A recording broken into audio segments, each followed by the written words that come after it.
Merci beaucoup pour toutes ces explications, Stéphanie. Nous allons finir avec vous, Florent, avec du sport, une affiche madrilène, très attendue, encore. Donc c'est une finale de la Ligue des Champions, ça sera donc le 28 mai. Le Real Madrid, l'Atlético Madrid à Milan. Pour commencer, qu'est-ce qu'on peut dire des prestations des deux clubs avant d'arriver à cette finale? Ce sont des parcours diamétralement opposés, vous allez comprendre pourquoi. Déjà, le Real Madrid avait le PSG dans sa poule. On sait que le PSG est un des prétendants chaque année, depuis 3-4 ans maintenant, à la Ligue des Champions, la victoire finale en Ligue des Champions. De son côté, l'Atlético Madrid a eu que des petits clubs, Galatasaray, Benfica, ce ne sont pas des cadors européens. Le Real Madrid qui s'est donc défait du PSG en phase de poule et qui a eu en huitième de finale l'AS Roma, qui n'est donc pas un cadre européen, il était troisième de son championnat, c'est une équipe qui a été troisième. Wolfsburg en Allemagne, pareil, troisième de son championnat.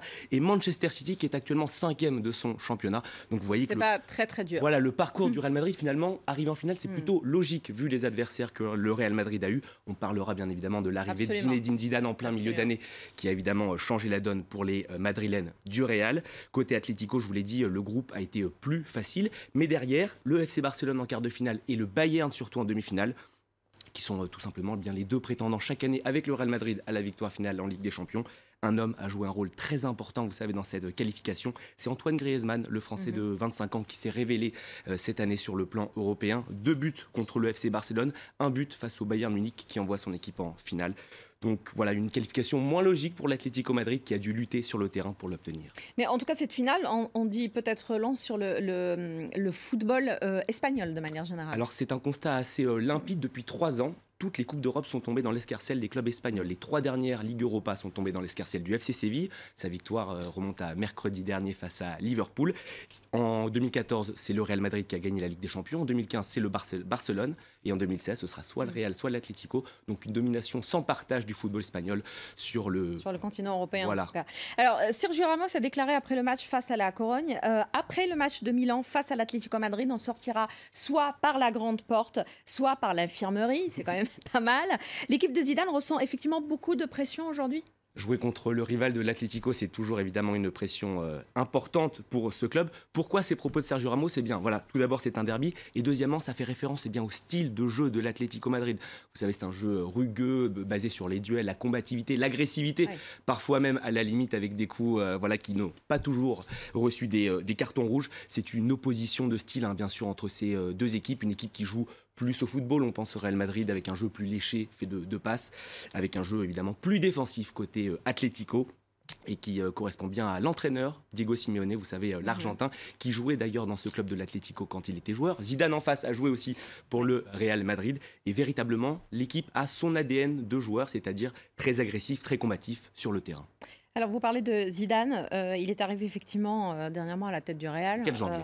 Est-ce que le fait de qualifier son équipe à cette finale-là veut dire qu'il a remporté son pari? Alors, je vous l'ai dit, c'était une qualification plutôt pas très difficile. Voilà, logique, mais il fallait encore gagner les matchs, donc c'est plutôt une bonne chose.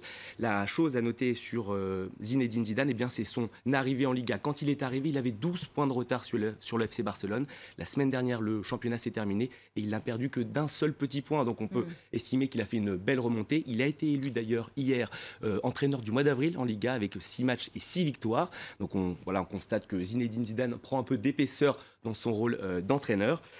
Mais je pense qu'il a réussi son pari. Il va bien sûr falloir attendre la finale. Oui, alors justement, avant, il était attendu un peu au tournant en arrivant à la tête. Vous savez, il y avait beaucoup de doutes qui entouraient l'arrivée de Zinedine Zidane en tant qu'entraîneur au Real Madrid. On se demandait s'il avait des épaules. C'est toujours la question on peut être un bon joueur, mais pas forcément un bon entraîneur. Dans le football, justement, tous les grands joueurs, tous ceux qui ont été des grands joueurs plutôt offensifs, ont rarement réussi sur un banc. Le seul qui a réussi, d'ailleurs, il nous a quittés il n'y a pas longtemps, c'était Johan Cruyff, vous savez, le Hollandais volant. Voilà, il a vraiment révolutionné le jeu de l'Ajax et du FC Barcelone. On pense à Pelé, on pense à Maradona, on pense à Platini. Tous ceux-là ont échoué en tant qu'entraîneur. Donc c'est une vraie réussite ce qu'est en train de faire Zinedine Zidane au Real Madrid. Sauf que des anciennes stars de 98, il y a eu quand même Didier Deschamps, il y a voilà, Laurent Blanc. Mais ce sont des joueurs défensifs. C'est pour ça que je vous disais dans les joueurs offensifs. Peut-être 98, un bon cru, je ne sais pas. Bien sûr, bien sûr. Mais quand on gagne en tant que joueur, c'est qu'on est plutôt bon dans la tête. Très bien, on va dire ça.